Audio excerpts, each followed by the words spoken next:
And then it happens again. Two big artists go to war with each other. The diss tracks start dropping. The fans start taking sides. And social media blows up in flames while everyone is caught up in the hype. But what most hip-hop fans don't know is that while the chaos is unfolding, there are people who are sitting around in boardrooms watching it all play out. And those people, they laughing all the way to the bank while the artists and their fan bases rip each other apart. You see, what most fans don't realize is that many of these so-called rival artists are signed to the same parent companies. Labels like Universal Music Group, Warner Music, and Sony own multiple subsidiaries, which means they own both sides of the fight.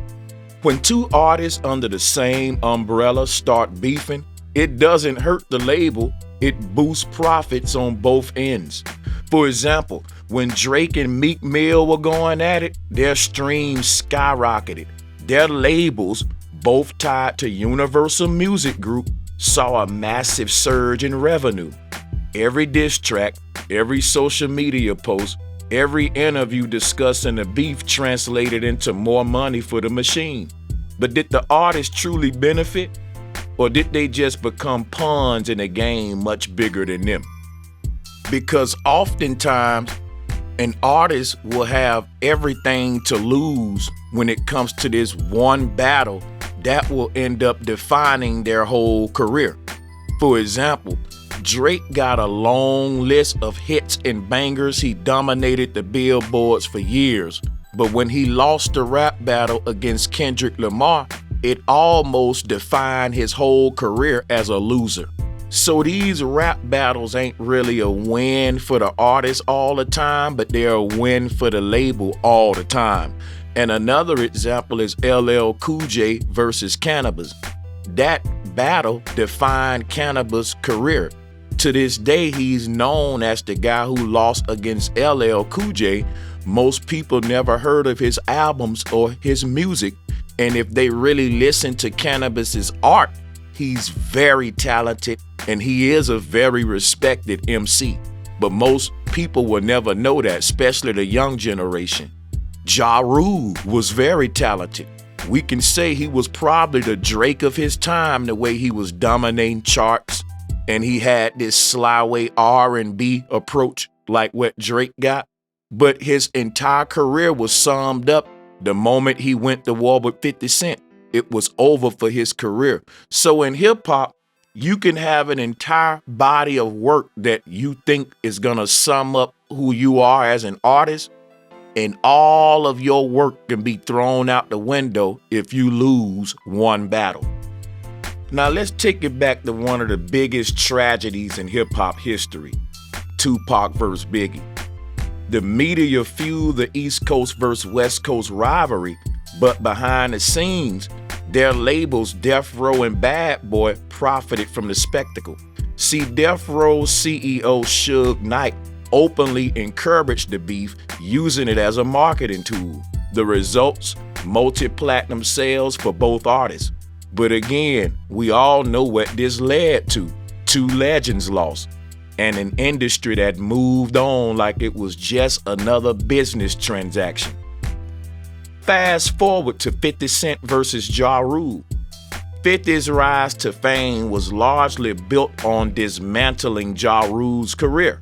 But who benefited? Shady Records, Aftermath, and Interscope. Three labels that's tied under Universal Music Group. While Ja Rule's career took a hit, Universal made millions off 50's success. One artist was sacrificed for the bigger picture, corporate gain. The reason I make videos like the one that I'm making right now is so that other artists can realize this isn't just music. This is a business model that exists across multiple industries when we talk about beefing and conflict. For example, you ever notice how Pepsi and Mountain Dew seem to be competitors? Guess what? They're both owned by Pepsi Company. What about the rivalry between McDonald's and Chipotle? At one point, McDonald's owned a major stake in Chipotle while they were quote unquote competing with each other. Let's talk about car brands. Toyota owns Lexus.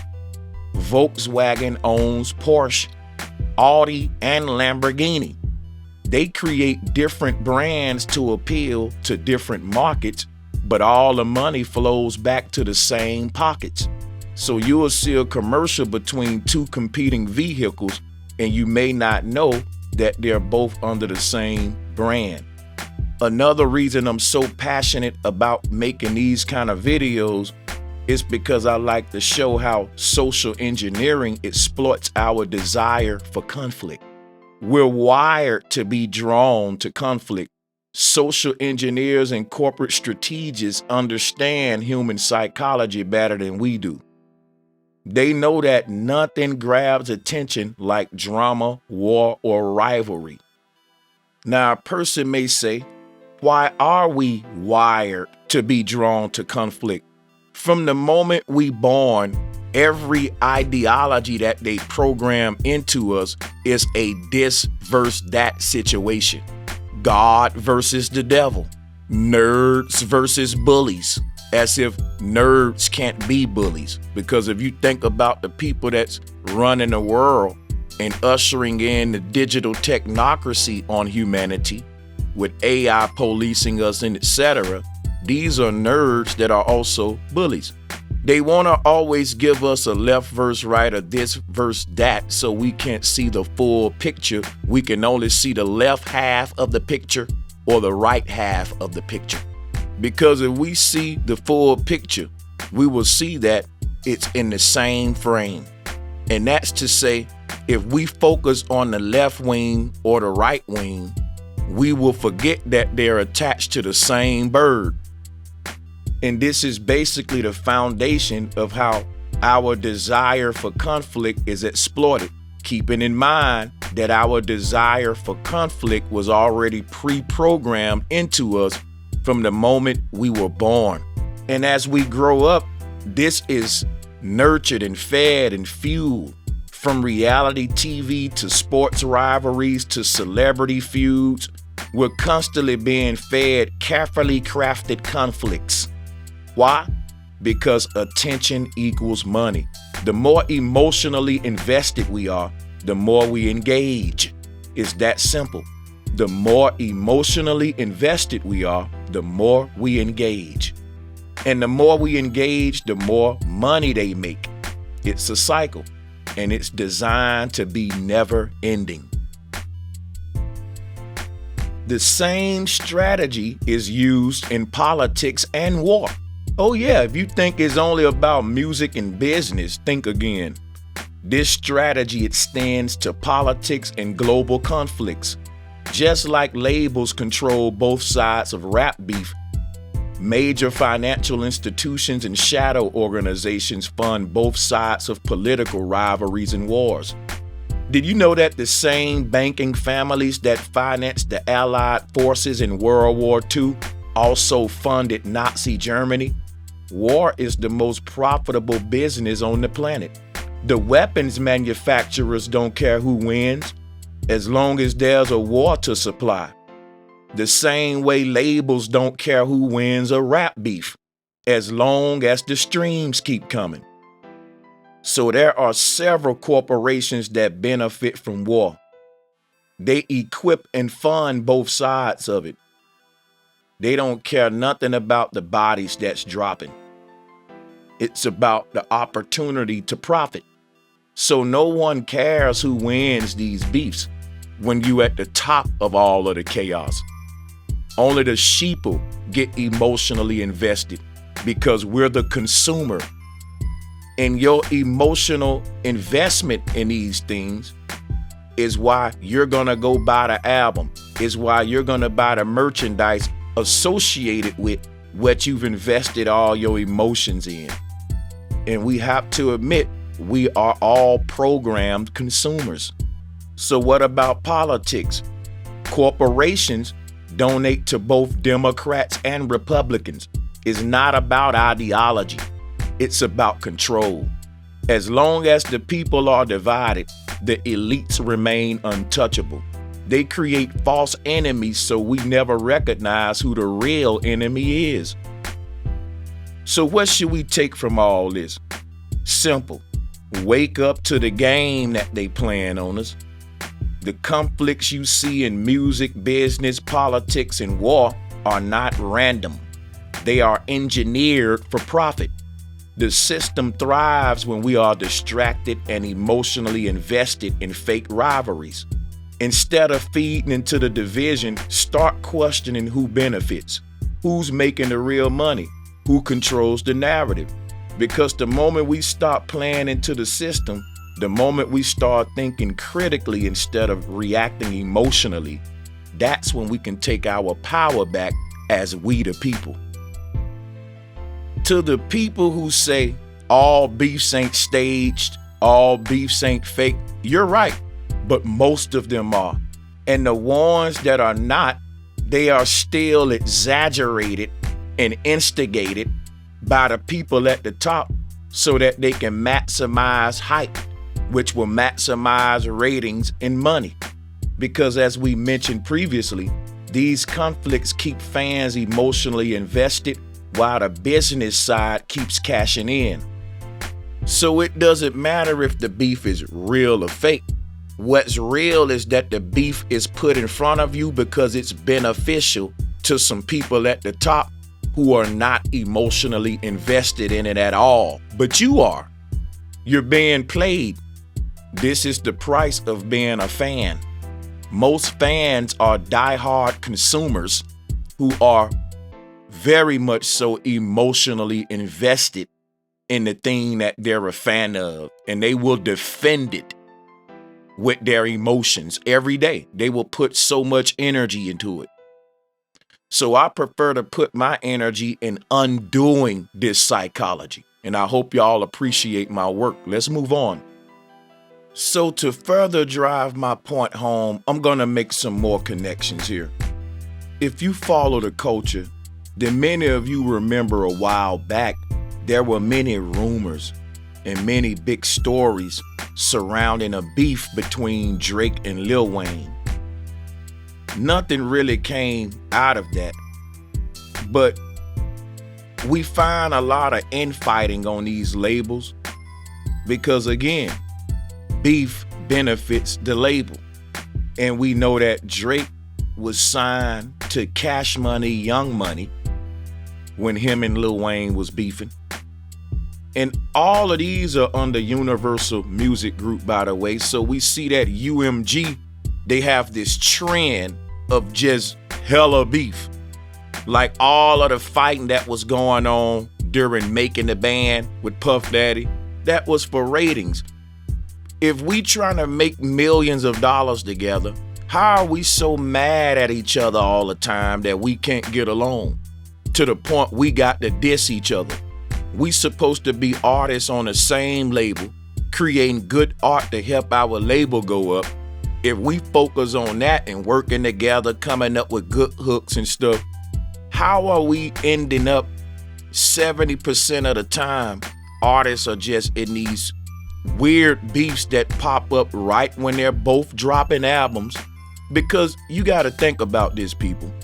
If I'm a parent label and I got two big artists dropping their album around the same time, I don't want people to have to choose, because most people will actually pick one.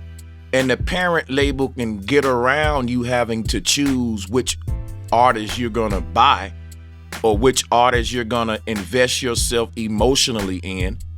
So what the parent label do, they will create a beef between those two artists right around the time both of their artists are coming out. And that way, people will equally be interested in both artists. They will still pick which one they like the most, but you won't have a situation to where, hey, I like Kendrick the most and I'm just not getting Drake album. And I don't really care too much about Drake album, if it's dropping around Kendrick's time, I'm gonna choose to give my time, energy, money to Kendrick. And this probably was the same situation with Jay-Z and Nas. A very large number of people will tend to choose which album they want to buy if the albums are dropping around the same release date, which is why a lot of artists beef with each other when they realize that your album is dropping around the same time of my album.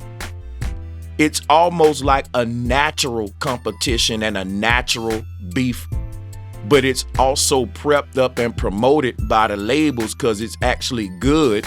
Both of those artists, if they go ahead and commit to the beef, then they both can eliminate the problem of the fans having to choose which album they're gonna buy.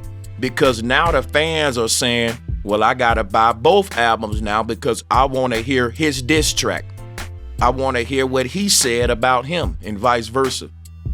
So I don't know about you guys, Nas is my favorite rapper, but I own the Blueprint and Stillmatic.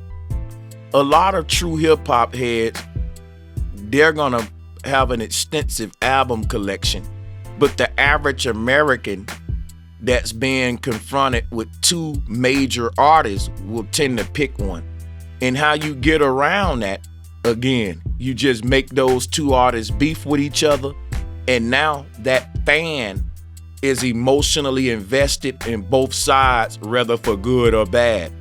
Because if you're a Kendrick fan, you're still going to engage with Drake's art as well because you want to hate on it, you want to give it your bad review, you want to laugh at it, and you also want to be up to date on Drake's response to Kendrick. The rumors that Lil Wayne and Drake was beefing, they came and went because they served their purpose. Again, that was when Drake was on Young Money, Cash Money. So regardless of who won in the beef or who won the beef, UMG is profiting behind this Kendrick versus Drake beef. And ain't nothing wrong with you being hyped about the beef and saying, I'm glad Kendrick won, or I'm glad Drake won, or however you feel. But something is wrong with you participating in all this blindly. Something is wrong with you emotionally investing yourself in all of this, and you don't know the planning, the strategy, and the mechanisms behind your actions. You don't know that your actions were planned out by marketing teams, social engineers, board directors, etc.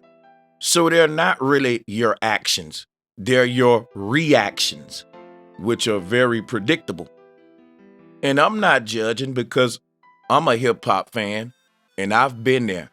But a part of me now is more invested with the psychological science behind it all and how the big money is really made at the top versus the chaos and division and the people who are fighting for the crumbs at the bottom. Somebody may say, Sanchez, why does all this even matter? Because this mirrors the tactics of the music industry in past rap beefs, where labels allow or even encourage conflict because controversy equals more sales. While fans take sides, the labels and executives behind the scene always win. So in my previous video, I asked you guys to let me know if you wanted this documentary about the families that own UMG, BMG, and WMG, Universal Music Group, Warner Music Group, and Bertelsmann Music Group. We're going to be going into that right now, and we're going to be starting with UMG's owner, Lucian Grainge. Let's give a little bit of history of him and his family so we can see how deep this rabbit hole goes and how it ties in with everything. So Lucian Grainge was born on February 29 in 1960 in London, England, And of course, y'all know that he is a British music executive who has served as the chairman and CEO of UMG since 2010. He began his career in the music industry in the late 70s as an A&R staffer and has dedicated his entire professional life to this field. But if you think that Lucien Grainge started from the bottom as some intern and worked his way up to the top, you would be wrong. Let's talk a little bit about his family background. Because he was born into a Jewish family in North London, and his father, Cecil Grainge, owned a record shop, and that's what influenced Lucien to music. Now here's where it gets interesting. His older brother, Nigel Grainge, was also a notable figure in the music industry before Lucien, and his older brother founded Unsigned Records. So just a little bit of history of the ownership and what actually happened to Unsigned Records. Unsigned Records' parent company was Chrysalis Records, because in 1984, Nigel Grainge sold the company to Chrysalis and continued to run it from their offices in Notting Hill into the 1990s. By 1990, millions of records had been sold by O'Connor. The roster had reached its most credible peak with Sinead O'Connor, the Waterboys, World Party, and the Blue Aeroplanes. The Waterboys' contract with Unsigned expired in 1991. By 1990, millions of records have been sold by O'Connor, the biggest success being Nothing Compares to You, which hit #1 in over 30 countries. Now I won't go into too much about Unsigned Records, but after EMI acquired Chrysalis Records in 1991, Grainge felt stifled by the corporate changes and requested to leave the company, and the label was folded into its parent. Eventually, the ownership of the Unsigned catalog of artists was transferred to Parlophone/Warner Music Group, and in 2016, Unsigned and Chrysalis were acquired by Blue Raincoat Music. As of today, Unsigned Records is owned by Blue Raincoat Music. They are also owned by Reservoir Media Management, and they have the pre-1984 catalog from Universal Music Group. Now, what's so weird about Unsigned Records' connections is that, of course, Unsigned Records later became Universal Music Group, who owns both Kendrick and Drake. But another company that owns Unsigned Records today is Reservoir Media Management. And the weird thing about that is that Reservoir's catalog includes works that have been sampled or interpolated in Drake's music. Reservoir's catalog includes works that have been sampled or interpolated in Drake's music. For instance, his 2018 track In My Feelings features an interpolation of Lil Wayne's Lollipop, a song within Reservoir's collection. So Reservoir Media Management has a lot of Lil Wayne catalog, a lot of Drake catalog, and remember, Drake and Lil Wayne is affiliated. Drake was brought in through Lil Wayne. Drake came in through the Squad Up era. And we're seeing these connections. We're seeing how the people at the top are benefiting from both sides.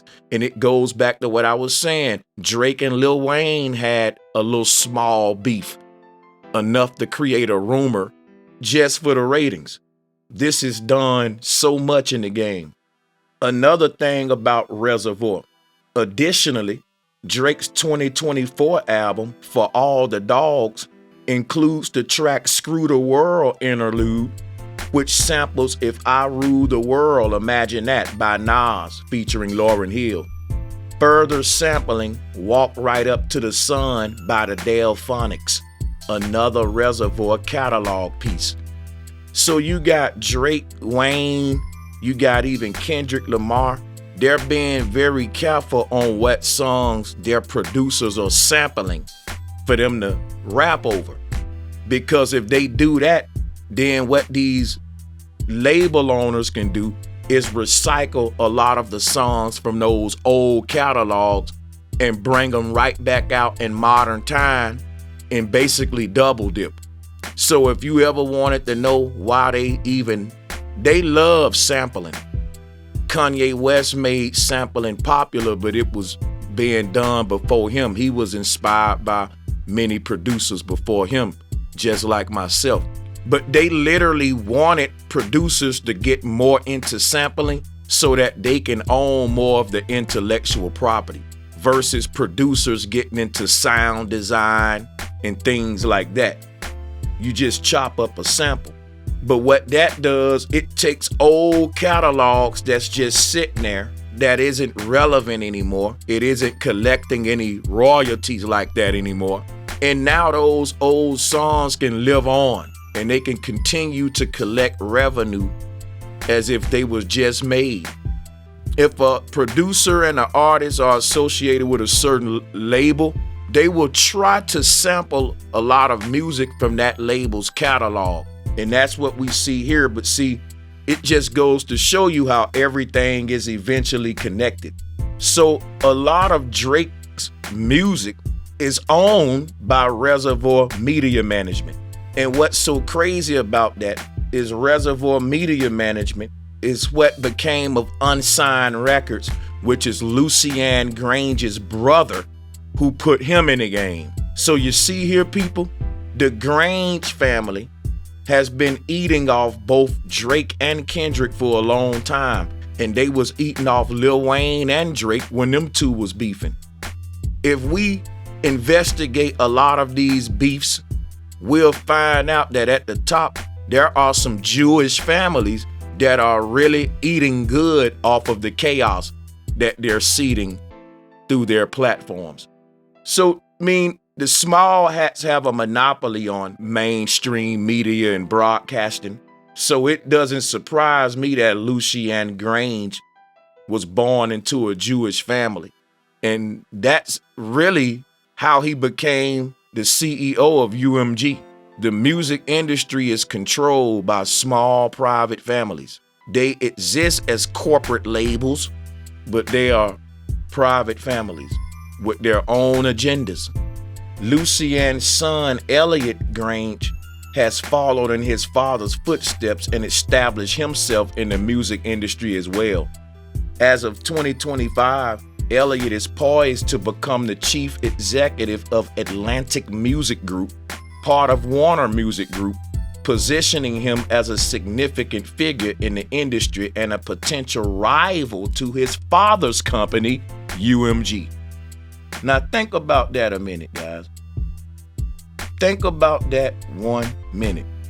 So Lucian's son, Elliot Grainge, is poised to become chief executive of Atlantic Music Group, part of Warner Music Group. And this is gonna make him a rival to his father, but it's all good for business. So if you think about Lucian's son, he's already working his way up to the ranks in Warner Music Group, while his father is over UMG. This is like a family monopoly in a way. And when you got a son that's working with Warner and the daddy working with UMG, you're gonna see a lot of WMG versus UMG beef. You're gonna see a lot of Universal Music Group artists beef with Warner Music Group artists because that's business. Now the families, the Jewish family, the Grainge family, father and son, they benefit from it all. But at the bottom, we think it's real and we have real emotions invested in it. People literally lose sleep over this stuff. It's no different than the McMahon family having different wrestlers go at each other, but it enriches this one family. So the Grainge family have interest in both Warner and Universal. And to enrich both of those companies, you're gonna see a lot of beef from them two labels, infighting. And again, this is another way to monopolize the music industry, the same way that the Democrats and Republicans monopolize the political industry. Because at first, it was called the Democratic Republic Party, and they were one group. They were one group, and that one group called the Democratic Republican Party shared both Democratic viewpoints and Republican viewpoints in that one group. And this one group had to compete against other groups in America. But what that one group did, it split itself into two groups, and they act like they beef with each other when they really working together. And that was a way to monopolize the political industry. So today, people only vote left or right, Democrat, Republican. It's kind of like saying, man, who you going with, Kendrick or Drake? As if those are the only two artists in the game. It's a little monopoly, like Biggie versus Pac. So you got these private families benefiting off of corporate beefs that play out on their mainstream media platforms, as people at the bottom basically constantly beefing with each other for crumbs. If the people at the top want to divide and conquer us and at the same time enrich themselves, then this is the perfect way to go to do that. And you're killing two birds with one stone. And I got some receipts right here to back me up by what I was saying about UMG versus WMG beef. One thing we got to realize is that there have been several high-profile feuds between artists signed to Warner Music Group and Universal Music Group, and here are some notable ones that we all remember. See, because just a while back, Drake had beef with Meek Mill. Meek Mill is with Warner Music Group, Drake is with Universal Music Group. Lucien Grainge is over UMG, and his son works with WMG, but he about to be over that. And the business of these labels is to push big beefs because that's when they get the most profits. It's called maximizing profits. So if you can arrange these iconic beefs in hip hop, you can move up to the top of the industry. And we're seeing this trend with the Grainge family and with all of these associated labels. When Meek Mill was signed with Maybach Music Group, he was under Warner Music Group's Atlantic Records. And who is over that? Lucien Grainge's son is over Atlantic Records. And Meek accused Drake of using ghostwriters, and he just did it out of nowhere. At the time this beef happened, Drake was signed to UMG and Meek was with WMG, and both of these labels is ran by the same family. Meek Mill and Drake eventually squashed their beef and even collaborated on a song in 2018 called Going Bad. They reconciled it just like Nas and Jay-Z. Now you right, every beef ain't staged, but most of them are. And the ones that ain't staged, that's even worse. And what's so sad about it, the labels prefer the ones that ain't staged. They don't want to have to stage beef. And that's why I said now they are just signing different gang members from different hoods. They getting desperate. It's getting very disgusting, very evil of how they monetizing this drama, and they don't care about the repercussions, the families that's broken and all that. It's just entertainment and big business. And long as the people entertain, we can't even see how it's affecting us.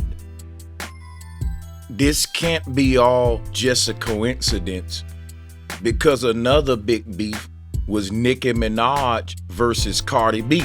And Nicki Minaj is signed to Universal Music Group, and Cardi B is signed to Warner Music Group. So you see the monopolies playing out, to where Lucien Grainge is basically teaching his son to walk in his footsteps. So when you see Lucien Grainge get a Nicki Minaj, then he teaches his son, you need to find you a black woman that's similar. This is something that he's handed down to his son. So when Lucien Grainge's son is attempting to walk in his father's footsteps, then his son signs Cardi B, which is basically his son saying, Daddy, I found one that's like the one you got. And this is like pimping and 304ing.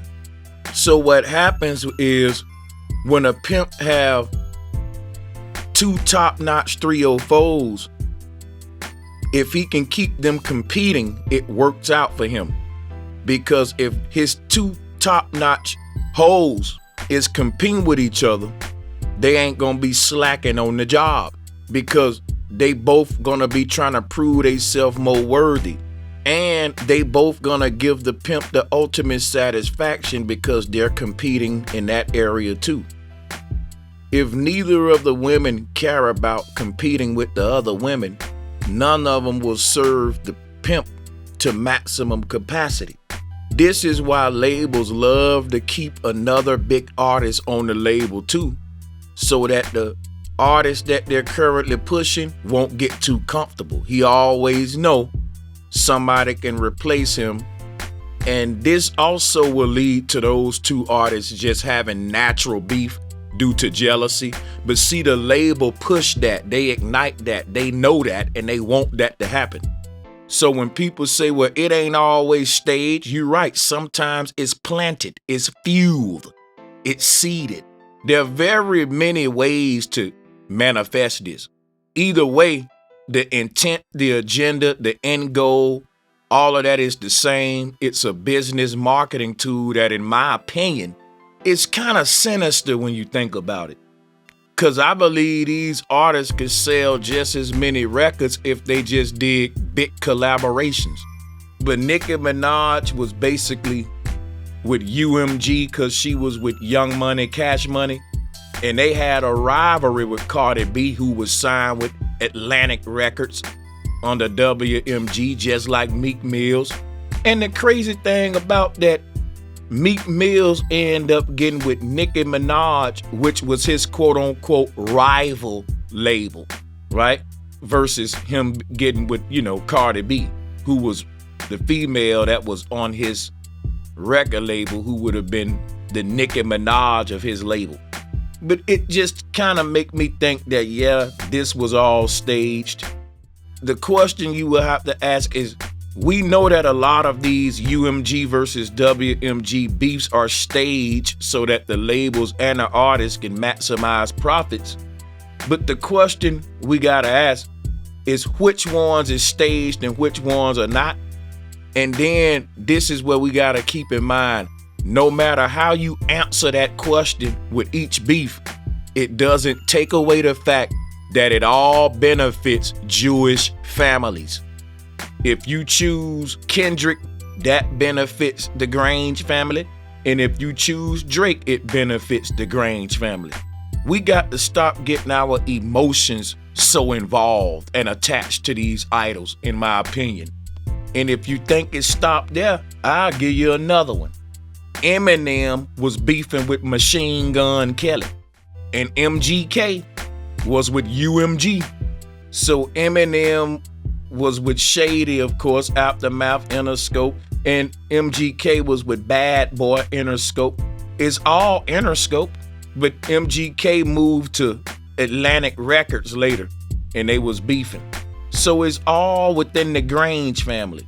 You think it's a coincidence that these specific artists are beefing with each other, and they all just so happen to be artists that are up under the Grainge family? And I just taught y'all that this is a common industry tactic. I would argue that most of the beef on this list, if not all of it, is staged and scripted. And then it becomes the industry's job to stage it and script it in a way to make the average person believe it, to make the average consumer and the average person that's emotionally invested defend the fact that this is real, man, because they need a reason to justify their fanatic behavior, when I just told them it doesn't matter if it's staged or not. It still benefits the same Jewish family. But they don't care about that. They don't care who it all benefits, long as they get to be a fan. And to me, it's something just psychotic about that. Something else you need to know about Lucian Grainge, the guy who owns Kendrick and Drake. In 2024, Lucian Grainge was named as a defendant in a lawsuit involving Sean Diddy Combs. The lawsuit alleged that Grainge and other defendants, quote unquote, aided, abetted, and induced Sean Combs' sex trafficking venture. Both Combs and Grainge denied the allegations. A spokesperson for Universal Music Group stated that Grainge had, quote unquote, no knowledge of nor any involvement in any of Mr. Combs' alleged conduct. Stop right there. Everybody know, if you got a brain, that there's a very high percentage and high chance that Lucian Grainge is probably a diddler himself. Let's just keep it real. This is so common in the music industry. The sad thing about Lucian Grainge being named as a defendant in a lawsuit involving Diddy, everybody will throw Diddy under the bus. They won't question nothing. They'll just say, yep, he guilty. But I'm telling y'all right now, the Kendrick Lamar fans are gonna try to defend Lucian Grainge just because they are fans of Kendrick Lamar. They will have no receipts. Now, everybody know this kind of behavior is common in the music industry, but this is what I'm saying about when a person is a fanatic. They will get amnesia surrounding the artist that they are a fan of. That artist can't do no wrong. That artist's label is just angelic and heavenly. It's different than all the other labels. This is the one, right? And it's just sad to see a person get to that level of idol worship, and just, that's beyond enjoying the music. So now let's talk about the Warner Brothers. The Warner Brothers are Harry, Albert, Sam, and Jack. And they were born to a family of Polish Jewish immigrants, originally bearing the surname Eichelbaum. The brothers immigrated from Poland to Canada before settling in Youngstown, Ohio. It was during this period that the family adopted the surname Warner. I find it very strange that you have all of these Jewish immigrants coming over here, taking over the industries. And I'm talking about taking over big industries that are very important to a society. And they got us complaining about immigrants who taking fruit picking jobs and fast food jobs, and immigrants that's hanging out in front of the Home Depot working. Meanwhile, the Jewish immigrants are coming over here taking over key positions of power in industries that are very important to shaping the minds of the masses. And another thing that concerns me is that when these Jewish immigrants come over here, a lot of them tend to change their last name. So it shouldn't really be the Warner brothers. It should be the Eichelbaum brothers. Harry Warner was born Hearst Wansel. That was his real name. Their real last name was Wansel. That's Jewish. Albert Warner was named Aaron Wansel. Sam Warner was Sismu Wansel. And Jack Warner was Itzhak Wansel. These are some very, very interesting names, but these are who these people really are. You know them as Albert Warner, Sam Warner, and see, when you look at these guys, you just think they are average American patriots. You don't get immigrant vibes. They blend right in with these kind of names. How you doing, Harry? Hey man, that's Harry Warner. That's Albert Warner. You know, that's the Warner family. You know, it makes it feel like you're one of us versus this is the Eichelbaum family or the Wansel family. You know you dealing with something that's immigrant, that's foreign. And I do see that a lot of groups go out of their way to hide that so that they can blend in better. Because of course, when you're trying to monopolize people's industries in their country, You don't want to look like an obvious foreigner or immigrant. I get it. Now, when we talk about the Warner Brothers, despite their collective success, the Warner Brothers' relationship was fraught with internal conflicts. A significant rift developed between Jack and his brothers, Harry and Albert, over control of the company. In a controversial move, Jack secretly orchestrated a deal in 1956 to purchase his brothers' shares in Warner Brothers, effectively seizing control of the company and leading to a lasting estrangement within the family. So people, if you think these people care about you, you got another thing coming when they will do their own family like that. These people are greedy, they're backstabbers, they'll go against their own blood family. So it's no wonder that they don't mind putting our young boys against each other and fueling beefs, and they don't care when these young boys end up dead and locked up. They just keep laughing to the bank. These people are very evil. Over the years, Warner Brothers has faced criticism for content in its early productions that included racial and cultural stereotypes. For instance, some mid-20th century cartoons contain depictions that are now recognized as insensitive and inappropriate. The company has since acknowledged their issues and in certain cases provided contextual disclaimers to address the offensive content. Now let's talk about the family that owns BMG.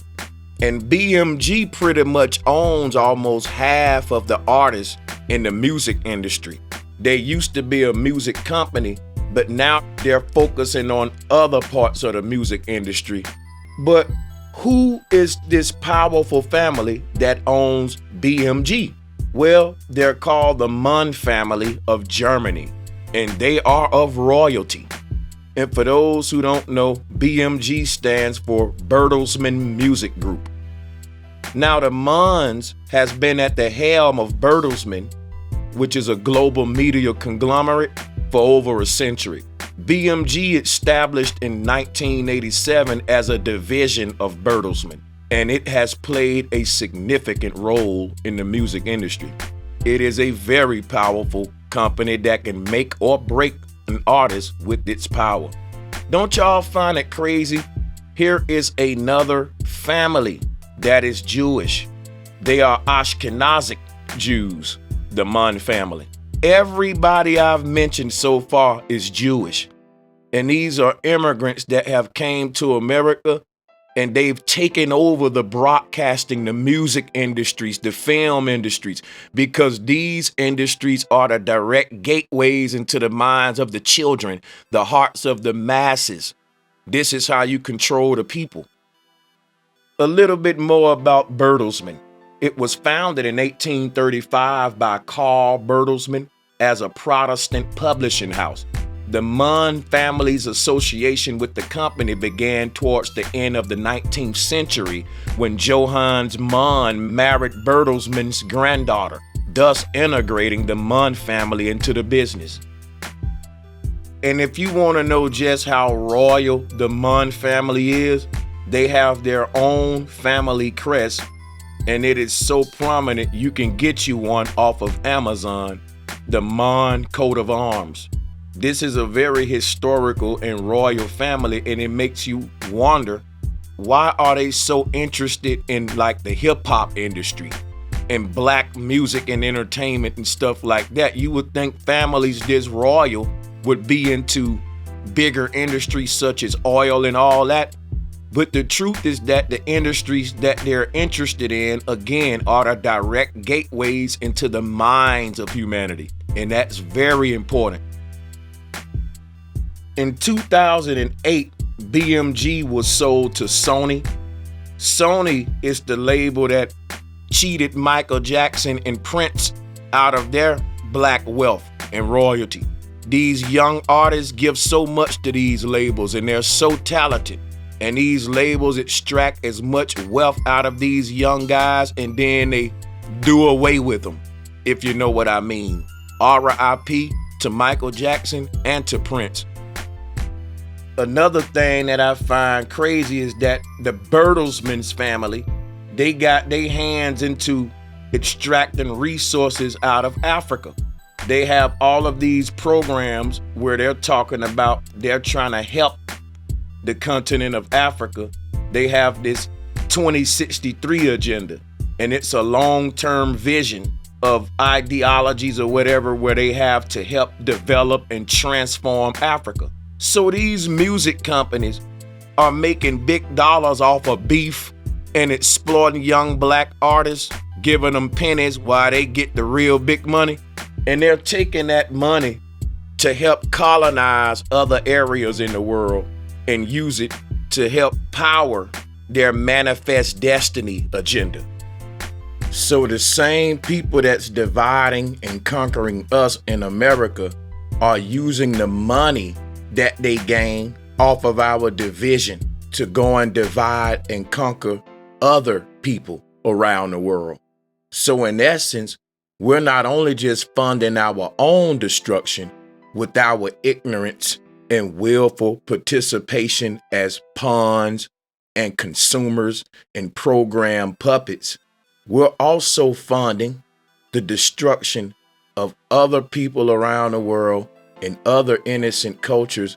It's just a matter of time before they're just like us. Because like I always say, the capitalistic nature of America disqualifies us from being a country. We're more of a disease, the way we spread our toxic behavior. Thank you all for tuning in.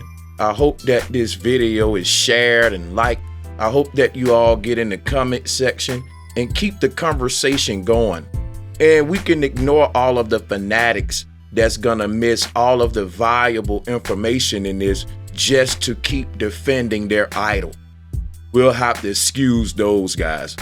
But to everyone else that enjoyed this video, if you like to support my content, you can become a member of this channel, or you can send in a one-time donation to my Cash App, which is $Bro Sanchez TV. Again, thank you all for watching. Peace and much love.